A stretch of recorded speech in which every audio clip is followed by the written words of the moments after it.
Hello everyone, আসসালামু আলাইকুম। আমি celebrity stylist and choreographer Mahfuz কাট্রি।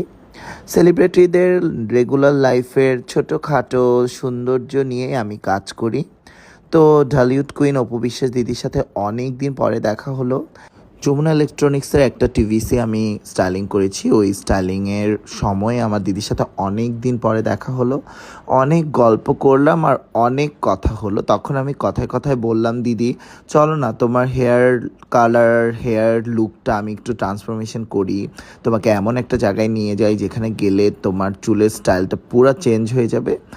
So দিদি আমার এক কথাতেই আমার উপর 100% নির্ভর করে চলে এলো সিগনেচার লুক বাই সামিয়াতে।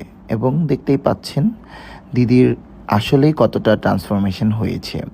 এবং আমি লাস্ট দিদির ফেসবুকে যখন ছবি আপলোড করা দেখলাম এবং সিগনেচার লুক বাই সামিয়ার পেজে দেখলাম যখন মানুষ ছবি আপলোড করেছে, এমনকি আমার ফেসবুক প্রোফাইলের স্টোরিতে যখন আমি দিয়েছিলাম, প্রত্যেকটা মানুষ দিদির লুকের প্রশংসা করছিল। মাশাল্লাহ, সে বাই বর্ণ অনেক সুন্দর, তারপরও একটা মানুষের কিছু ট্রান্সফরমেশন তাকে আরও বেশি সুন্দর করে তোলে। অ্যাজ এ স্টাইলিস্ট হিসেবে আমার কিন্তু সবার সাথে কাজ করতে হয় এবং সবাইকে আমি অনেক বেশি ভালোবাসি এবং রেসপেক্ট করি। এটাই আমি সবসময় করতে চাই। Thank you.